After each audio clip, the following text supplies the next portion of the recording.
हम मौजूद हैं जींद में। मुद्दा बहुत बड़ा है हरियाणा प्रदेश का आईएमटी को लेके।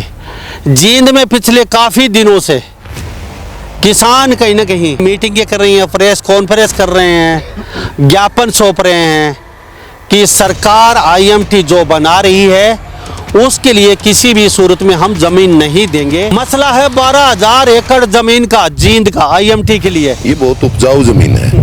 हम कह रहे हैं कि उपजाऊ जमीन इन ऊंचाणा और सफेदों को चिन्हित कर दिया 12,500 एकड़ जमीन को। यही ऊंचाणा का ऐसा एरिया भी है जहां पानी नहीं है, चोए का वाटर लेवल बिल्कुल नीचे है, बंजर जमीन है। ये हमारी जमीन को चिन्हित कर दिया जो उपजाऊ जमीन है। हमने एक अखबार में एक खबर पढ़ी, भाई हमने 30,000 जमीन एक्वायर कर ली है इस तरीके से हरियाणा में।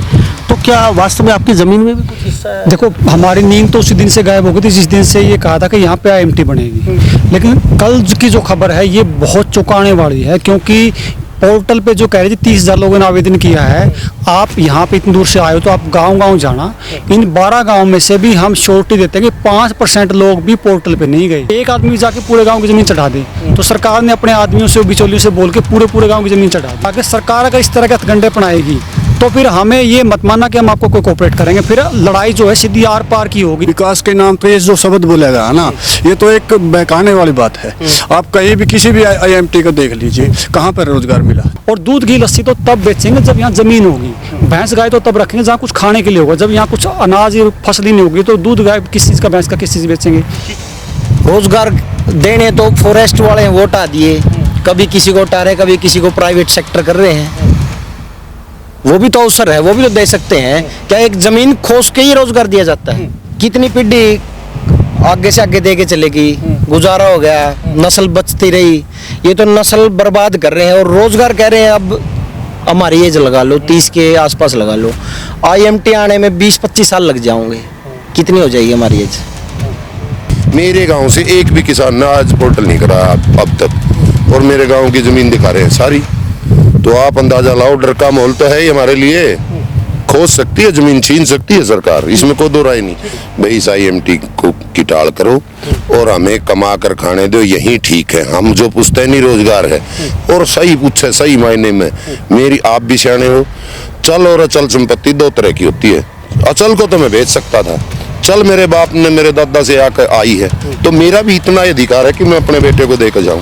ये मतलब वही है कि छोटे किसानों को खत्म करके, जैसे यूरोप अमेरिका में 2-2, 3-3 लाख के किसान हैं, उस तरह इसको कुछ लोगों को देने का प्लान है। रोजगार तो वैसे हम दे रहे हैं इन जमीनों से, रोजगार हम औरी को दे रहे हैं। ये हमको देने की बात कर रही है सरकार। ये तो हमारी दादा लाई जमीन है, हम तो किसी कीमत पे भी नहीं देंगे इनको। हम जिस तरह बिहार से आते हैं भैया, उनको रोजगार हम दे रहे हैं ना, हमारी जेब से पैसा जा रहा है उनको। ओह, क्या लगता है अभी? नहीं, हम जमीन नहीं देंगे, किसी भी कीमत पे भी नहीं देंगे। सरकार से अपील लगी भी इस पॉलिसी में आप कितने और ले जाओ, हमने जरूरत नहीं आईएमटी की। नमस्कार, स्वागत है आपका हरियाणा न्यूज़ 24 पे। मैं हूं मुन्ना लांबा, मेरे सहयोगी हिमांशु लांबा के साथ। हम मौजूद हैं जींद में और ये कटरा का ऊपर सड़क रास्ता है और ये इधर चंडीगढ़ है, कटरा, ये हाईवे के ऊपर हम मौजूद हैं। और आज मुद्दा बहुत बड़ा है हरियाणा प्रदेश का आईएमटी को लेके। जींद में पिछले काफ़ी दिनों से किसान कहीं ना कहीं मीटिंगें कर रही हैं, प्रेस कॉन्फ्रेंस कर रहे हैं, ज्ञापन सौंप रहे हैं कि सरकार आईएमटी जो बना रही है उसके लिए किसी भी सूरत में हम ज़मीन नहीं देंगे, हमें आईएमटी नहीं चाहिए। एक तरफ कहीं ना कहीं आईएमटी को लेके या और विभाग उनको लेके हरियाणा प्रदेश में मारामारी रहती है कि हमारे यहाँ बनाइए, हमारे यहाँ बनाइए। लेकिन यहाँ कुछ दूसरे तरीके का मसला देखने को मिल रहा है। मसला है 12,000 एकड़ ज़मीन का जींद का आईएमटी के लिए। सरकार को ज़मीन चाहिए 12,000 एकड़, और वो ज़मीन मेरे पीछे खड़े इस तरीके के जो प्रधान हैं, जो आज प्रेस कॉन्फ्रेंस किए जान धर्मशाला में। हम थोड़ा सा लेट पहुँचे लेकिन फिर पीछे ये ज़मीन देख रहे हैं, ये वो ज़मीन है। हिमांशु लांबा दिखा दीजिए तस्वीरों में। ये वो ज़मीन है 12,000 एकड़ इस तरीके की, जिसमें आप देख रहे हैं चावल की फसल है और भी कई चीज़ यहाँ फसलें खेत लहला रहे हैं। अब किसानों की सबसे बड़ी समस्या ये है, ये कहते हैं कि सरकार से हमें ये आईएमटी नहीं चाहिए। ये कहते हैं कि हमें संतरी से लेकर मंत्री से तक गुहार चुके हैं, ज्ञापन सौंप चुके हैं, लेकिन सरकार कहीं ना कहीं हमारी सुनने के मूड में नहीं है। ये कहते हैं कि बाबूजी हाथ जोड़ते हैं, हमें आईएमटी नहीं चाहिए किसी भी सूरत में। क्यों नहीं चाहिए तो सारी बात इन लोगों से जानेंगे। प्रेस कॉन्फ्रेंस की आज, और प्रेस कॉन्फ्रेंस में क्या फैसला लिया है वो भी जानने की कोशिश करते हैं आज इनसे। सबसे पहले जी आपसे बातचीत करते हैं, क्या कहेंगे, क्योंकि मुद्दा बहुत बड़ा है हरियाणा प्रदेश का। और आईएमटी की बातचीत करें, हरियाणा में इस तरीके की आईएमटी कई जगह सरकार और बना रही है, 5-6 जगह, एक आपकी भी आईएमटी है। लेकिन आपका मुद्दा कुछ उल्टा है। आप कहते हैं हमें नहीं चाहिए आईएमटी, 12,000 एकड़ ज़मीन का मसला है। क्यों, क्या वजह है, क्या पहले तो मेरी तरफ से आपके और आपके चैनल के दर्शकों को नमस्कार। जो आईएमटी का मुद्दा है ना, ये आप जो ज़मीन अभी आपके सहयोगी ने दिखाई, ये बहुत उपजाऊ ज़मीन है। हम कह रहे हैं कि उपजाऊ ज़मीन, ये ऊंचाणा और सफेदों को चिन्हित कर दिया 12-12,500 एकड़ ज़मीन को। यही ऊंचाणा का ऐसा एरिया भी है जहाँ पानी नहीं है, चोए का वाटर लेवल बिल्कुल नीचे है, बंजर ज़मीन है। ये हमारी ज़मीन को चिन्हित कर दिया जो उपजाऊ ज़मीन है, गढ़ है ये जी बिल्कुल। अच्छा, उपजाऊ कितनी फसल हो जाती है? जैसे अब मान लें तो लगभग क्या क्या फसल होता है, क्या क्या अब उपजाऊ बोला आपने? अभी तो फिलहाल लहला रही है क्योंकि अभी तो बारिश का समय है, तो फसलें सारा हरियाणा में ऐसे चहचाटी है हरियाली की। लेकिन ये अक्सर ऐसे ही रहती है। बताते हैं हम आपको। इस ज़मीन का जो प्रति वर्ष का ठेका जिसको बोलते हैं, चकोता भी बोलते हैं, बादला भी बोलते हैं, कई हिसाब से 80,000 प्रति एकड़ है सालाना। आप डिवाइड करके देख लो महीने का कितना हो गया। ये जो रोजगार की बात कर रही है सरकार, आईएमटी विकास के विरोध में नहीं है हम, पर ज़मीन तो ऐसी चिन्हित करें ना जहाँ वाटर लेवल नीचा हो या फिर बाढ़ग्रस्त एरिया हो। हमारी जो ज़मीन है वहाँ सूखे का डर नहीं, पानी की मार का डर नहीं। यहाँ तो एक बताओ 60 मंजीरी होती है। पानी बोला, पानी यहाँ में बिल्कुल बिल्कुल श्योर, जो ज़मीन इन्होंने चिन्हित करी है उसमें बिल्कुल श्योर बढ़िया पानी है, 100% मीठा पीने के लिए भी अच्छा जी। पेयजल व्यवस्था बहुत ही बढ़िया है। और आप बताओ 60 मंजीरी होती है।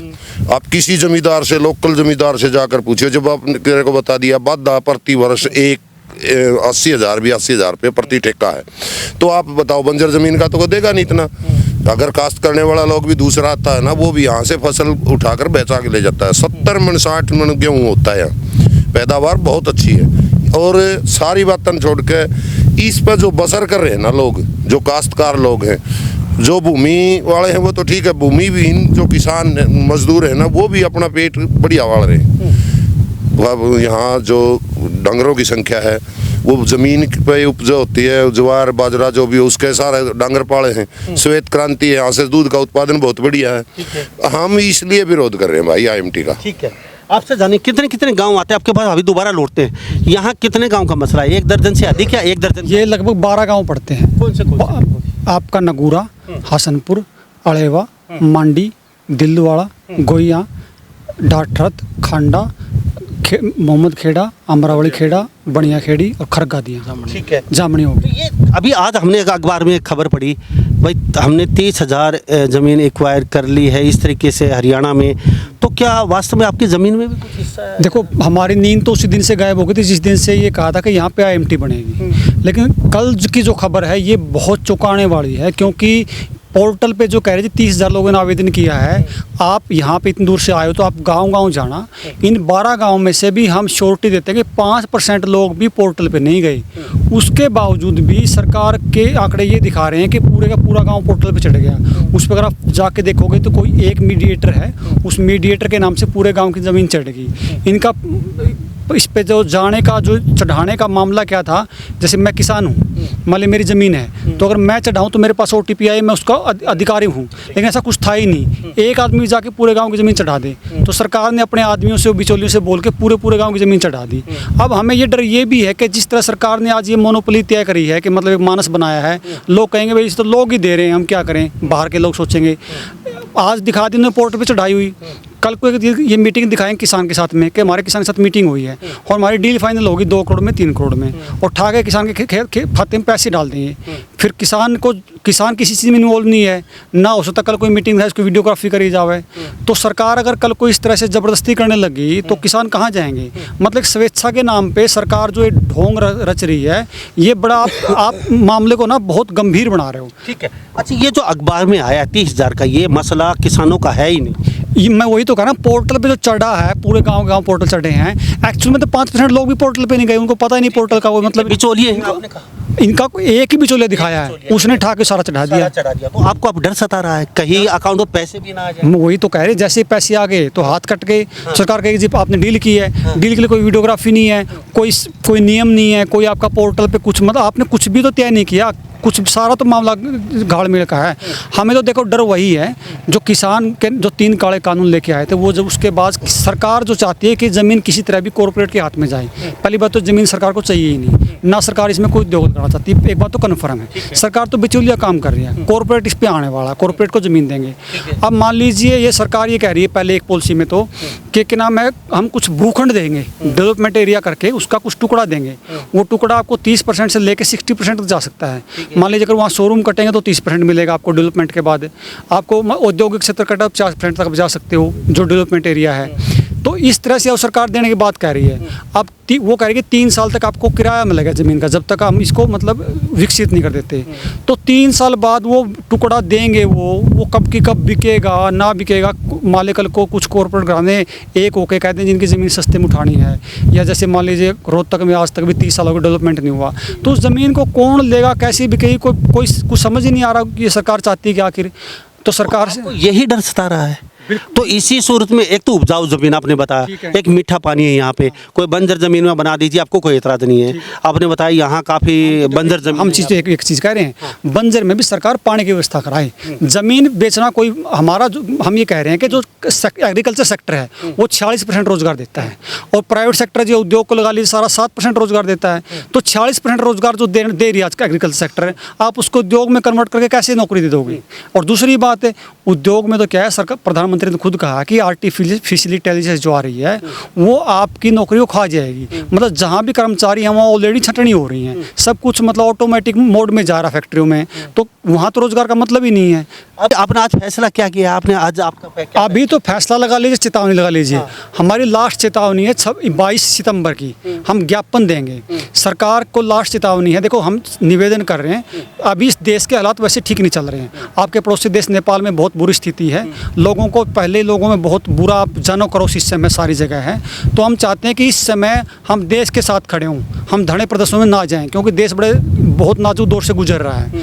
अगर सरकार अगर इस तरह के हथकंडे अपनाएगी तो फिर हमें ये मत मानना कि हम आपको कोई कोऑपरेट करेंगे, फिर लड़ाई जो है सीधी आर पार की होगी 22 के बाद। या तो सरकार चेत जाए, यहाँ से बंद करे, बाकी जगह पे अलग बात है, यहाँ से तुरंत इस पॉलिसी को रद्द करके और इस पर जिक्रा ही बंद कर दे। इस पोर्टल को तो बंद कर दिया, इस जिक्रा को बंद कर दे, नहीं तो किसान जो है वो मरते दम तक या मतलब आखिरी बूंद तक लहू की ज़मीन आपको नहीं देने वाला। जी, अब सरकार और लोग कहते हैं कि यहाँ विकास के रास्ते खुलेंगे, विकास की गंगा बहेगी, साथ साथ रोज़गारों की गंगा बहेगी, और यहाँ पे हर हाथ को रोज़गार मिलेगा। और कहते हैं कि आप लोग सहन नहीं हो रहा है भाई ये सबको रोज़गार मिले। तो कहीं ना कहीं ये बात कहाँ तक सिरे बैठती है कि हर हाथ को रोज़गार, सब लोग यहाँ खाते पीते हो जाएंगे, चारों तरफ कहीं ना कहीं हर घर में अच्छा चूल्हा जलेगा, अच्छा विकास रहेगा, कम से कम 100 गांव यहाँ कमा के खाएंगे। तो क्यों, किस तरह होगा? पत्रकार महोदय, हम आपसे पूछना चाहते हैं किस तरह विकास होगा? विकास के नाम पे ये जो शब्द बोलेगा है ना, ये तो एक बहकाने वाली बात है। आप कहीं भी किसी भी IMT को देख लीजिए, कहाँ पर रोजगार मिला? जिसकी ज़मीन गई है किस व्यक्ति को 1% भी रोजगार नहीं मिला है, किस तरह मिलेगा? ये तो बहकाने वाली बात है। यहाँ तो गांव के गांव उजड़ जाएंगे, जो आप हमारा भाईचारा आपस का इतने उतने से, अगर हम यहाँ से उठ के कहीं दूसरी जगह जाना पड़ेगा तो हमारी पहचान भी चली जाएगी। हम आपको उदाहरण देते हैं, ये रोड निकला यहाँ से, जिसकी ज़मीन गई इस गांव के अलावा की 170 आदमियों की ज़मीन गई है, मात्र 3 आदमी जो है 3 आदमी दोबारा ज़मीन ले पाए। अब आ जाइए रोज़गार पे, आज जिसके खेत में आप खड़े हो ना, अगर वो व्यक्ति यहाँ से जाएगा तो टोल टैक्स देना पड़ेगा, चंद कदम दूर टोल टैक्स है। इस पे अगर मान लीजिए 5-7 बच्चे लगे हैं, मुझे बता दीजिए अलेवा गांव में से कौन लगा जिसकी ज़मीन पे लगा है? पहली बात। दूसरी बात, अगर कोई लग भी गया गलती से, नितिन गडकरी ने कह दिया कि 1 साल के अंदर अंदर टोल जो कटेगा वो सैटेलाइट से कटेगा, कोई भी टोल नहीं है। तो हम जो बार बार कह रहे हैं कि इनको जो सारा सिस्टम ऑटोमेशन में जाना है, रोज़गार का। दूसरी बात है, हम हमारे विधायक से भी कह रहे हैं, आप कोई विधानसभा में बिल लेके आए हो, कि जिसकी ज़मीन जाएगी उसके लिए नौकरी का पर्पज़ है। दूसरी बात, प्राइवेट सेक्टर में आपको भी पता है कि जो HR लेवल के अधिकारी होते हैं वो लोग बाहर के होते हैं जिसकी सैलरी होती है। बाकी सारा सिस्टम ठेका प्रथा पे होता है। 12,000 में इलेक्ट्रिशियन फीडर सारे 12,000 में ठेकेदारी प्रथा में होते हैं। उसमें भी HR इस बात का ध्यान रखता है कि जिसकी ज़मीन गई है कम से कम उस घर में से कोई अंदर ना पाए, क्योंकि वो शोषण के खिलाफ आवाज़ उठाता है तो उनका सिस्टम खराब होता है। तो इस बात का प्रॉपर ध्यान रखा जाता है कि इस तरह के लोगों में जिसकी ज़मीन जाए उसको अंदर एंट्री ना हो उनकी। ये बात आप जाके कहीं भी जहाँ पे आज IT सेक्टर है या जहाँ पे IMT है वहाँ पे जाके आप पूछ सकते हैं। उन गाँव में कोई रोज़गार नहीं है। मैं गुड़गांव की बात करूँ जहाँ बड़े बड़े मॉल खड़े हैं, जिनकी ज़मीन गई थी उनका खर खोज भी नहीं है, वजूद भी नहीं है। पास होना कॉरपोरेट का।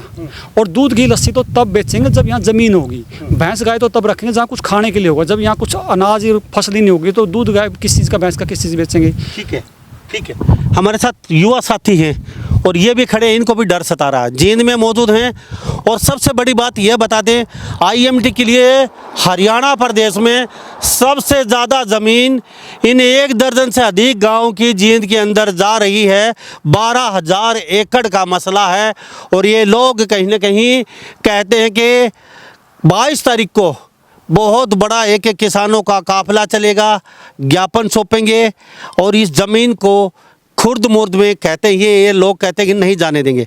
क्या डर सता रहा है? काफ़ी बड़ी समस्या है आप लोगों की। आप लोग कहते हैं कि IMT हमारे बना दीजिए, आप कहते हैं हमें चाहिए नहीं।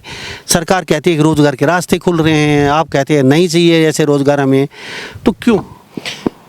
देखो लंबा साहब, पहले जो IMT है, खरखोदा, रोहतक है, फरीदाबाद है, कितनी डेवलप है, कितने रोज़गार है, कितनी विकसित हुई।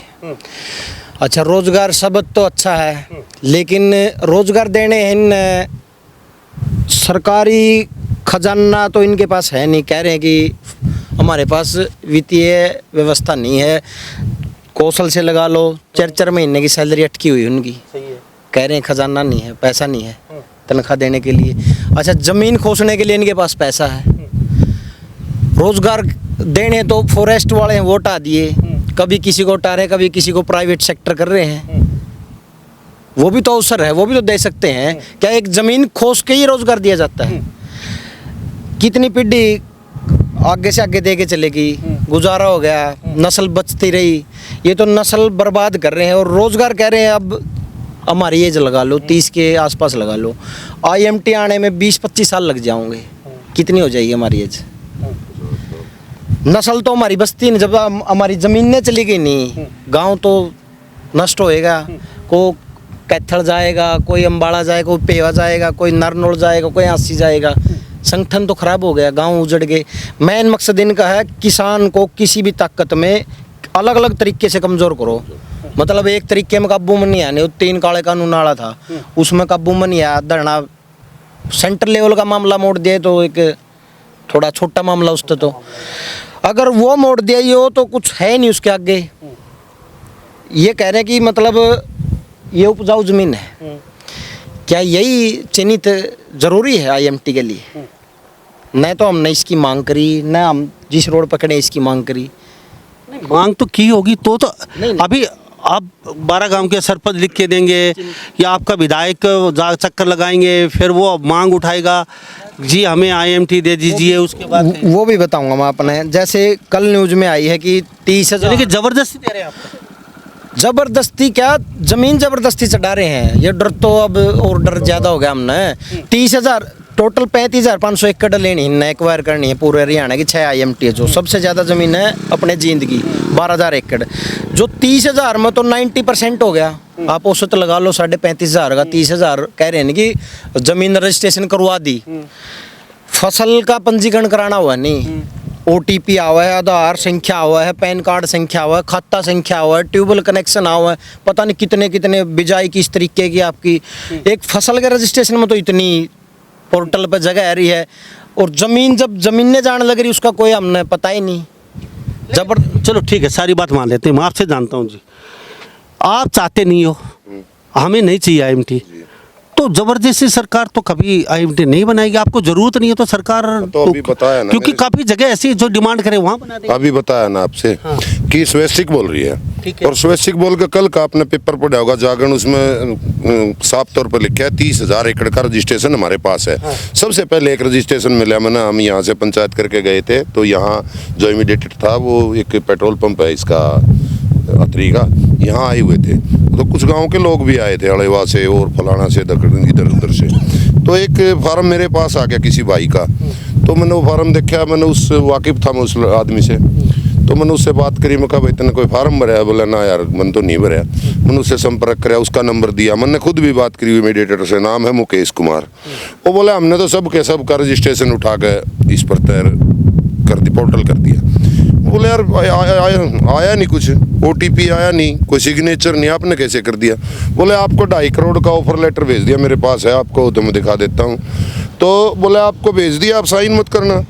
अरे तने कर तो दिया, ये प्रक्रिया तो कर दी ना, यही डर सता रहा है। जब इन पूरे का पूरा पोर्टल दिखा दिया, मेरे गांव से एक भी किसान ने आज पोर्टल नहीं करा अब तक, और मेरे गांव की जमीन दिखा रहे हैं सारी। तो आप अंदाजा लाओ, डर का माहौल तो है ही हमारे लिए। खोज सकती है जमीन, छीन सकती है सरकार, इसमें कोई दो राय नहीं। फिर सरकार की मंशा नहीं है।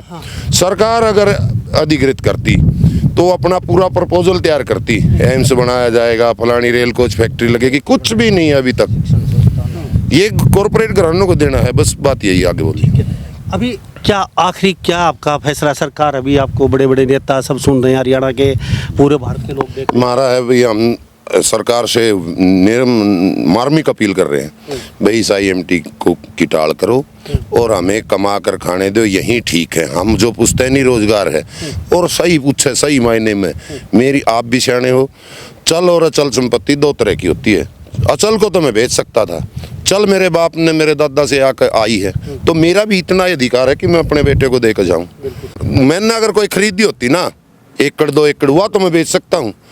और जो चल संपत्ति है, मेरे बच्चे का उतना अधिकार है, शायद आज नाम तो मेरे बेशक हो, अगर मैं उस प्रॉपर्टी को बेचूं तो मेरी घरवाली और मेरे बच्चे भी उसका दावा कर सकते हैं कि हमें मिलनी चाहिए ये जी।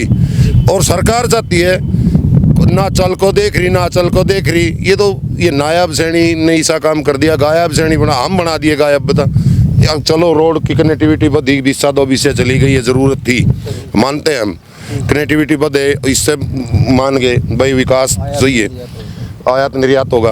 अरे फिर यूं कहाँ का है, जब हमारी जमीन ले लेगी हम कहाँ जावांगे भाई? हम नाराज हैं बिल्कुल। 12,000 एकड़ जमीन का मसला है और जींद में मौजूद हैं, और ये तमाम लोग मेरे साथ मौजूद हैं। ये कहते हैं कि हमें नहीं चाहिए किसी भी सूरत IMT।